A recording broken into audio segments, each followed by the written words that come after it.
It's your favorite Dr. Honey, Dr. Faith Abraham, and welcome back to our channel. Today, we're going to be talking about your unprecedented success, a surprising path to success. And a lot of people don't talk about this. And because they don't talk about it, a lot of people don't realize that the journey they're on, the path they're on, let's just talk about it in first person. The journey you're on, the path that you're on is ordered. It is ordered by the Lord. Your steps are ordered. You are on the right path. Here is the thing. A lot of times though, because we think the path that we've visualized, that we've seen for ourselves, that we thought was what God's plan for us is actually not. And I'm going to share my story with you and really help you to see what I'm talking about here. But I just want you to not look down on yourself, not question yourself, not be so hard on yourself, not go on social media and feel like, oh, this person is doing this, that person is doing that, this person is winning, that person is winning, and I'm just here. This person is accomplishing the things that I want to accomplish, and I don't understand why I haven't accomplished it, what I want to accomplish yet. Shut that down. Quiet your mind on that. Silence that by opening your mouth and saying, my path is directed by the Lord. My path is making sense. I might be in a puzzle piece of the puzzle of my life, but it all fits together. That's a great affirmation. I might be in the puzzle piece of the puzzle of my life, but it all fits together. You know, when you are doing a puzzle, if you have a puzzle that's like 24 pieces, you can kind of see where it makes sense and you can finish that puzzle really quickly. But if you get a puzzle that's like 1,000 pieces, 10,000 pieces. I remember when we had our office space and it's like a big, beautiful office space, and then it's like different offices and different people and different businesses, but we're all in this one big, beautiful area. So in the lunchroom on one of the tables was this 5,000 piece puzzle. And I was like, who in the world has the audacity, the unmitigated gall to finish this puzzle?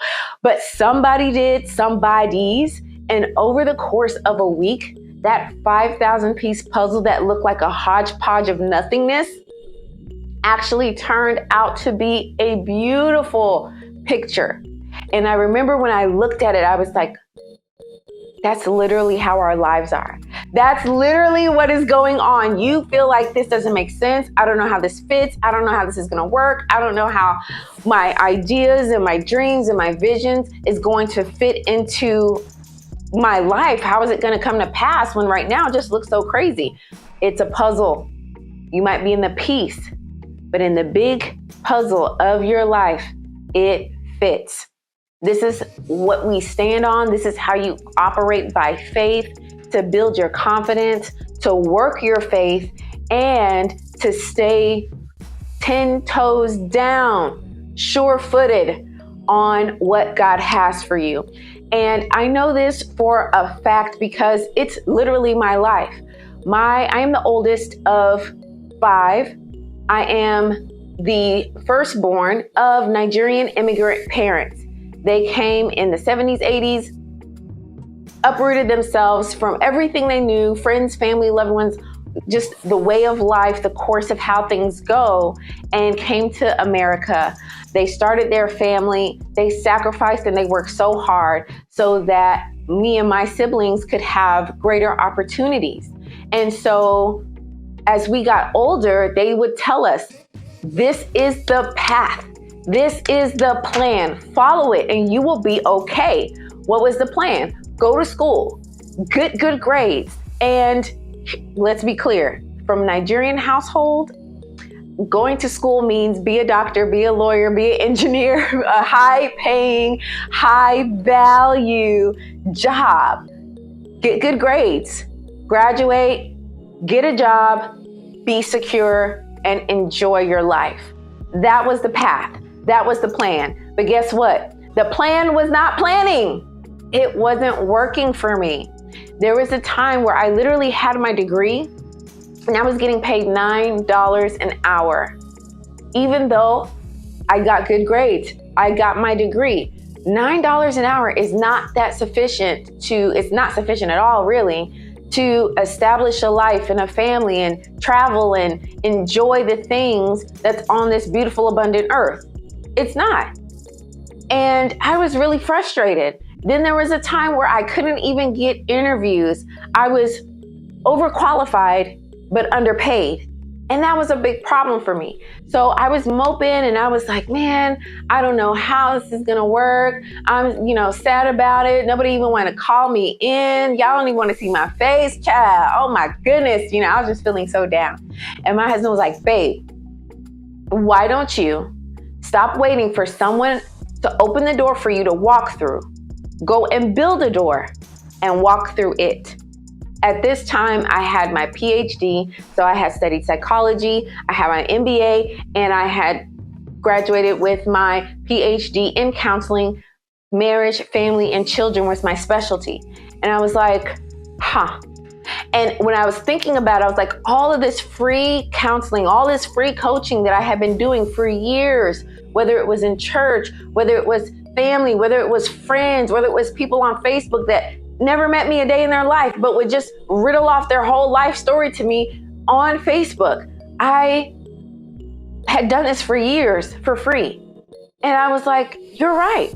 So I started my coaching and counseling business. And with a very short amount of time, I was able to make 6 figures and have been continuously doing so. One of my best years was in COVID. We didn't go down. We went up and we've stayed up. And I'm so grateful to God for that. But let me just tell you, and now let me say this part, my husband and I co-founded our tech company, which has been valued at $30 million. And I don't say that to brag, but I say that to show you that even though back then when I was getting paid $9 an hour, I couldn't figure it out. I had my degree and I still wasn't getting the jobs. Then I went back to school to get more degrees. Kind of counter logic, right?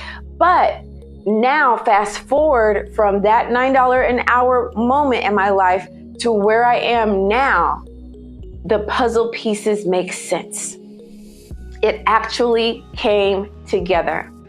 I just want to encourage you, and I just want to let you know that it's going to make sense. Sometimes your success, you are worthy of it. God gave you it. It's already preordained. It's already on your life. You don't have to sell your soul to get it. You are literally a walking, talking billboard of success. And when you love God and you know God, even more so, you are worthy of success, and success is already written upon your life and upon your destiny. But you do have to do what it takes. You have to go through the process, which, by the way, a lot of people don't want to go through. I digress. You have to go through the process. You have to grow internally. That's why we're so committed on this channel of bringing you personal development, quantum faith, showing you how to use your faith to create the success and make the success come manifest into your life that God has already put on you. That's why we're so dedicated to that on this channel. It's already there, but you have to be willing to go through the process. You have to be willing to be a vessel. You have to be willing to say, you know what? I have this path that I've visualized, and I feel like I should go and should play out in my life in the way it should work out. However, if God, you have a different path to the success that you've already promised me, let's do it. I'll take your path any day. I'll go through the process. I will grow. I will develop. I will do the different things that it takes for me to make manifest that which is already inside of me. So I encourage you to stay focused, be consistent. And the way you be consistent is by being convinced of what is on your life and what you're meant to do. Go forth and be successful. It's unprecedented. A lot of people don't talk about it. You will be frustrated. It will be painful, but will it be worth it? Absolutely. So walk it.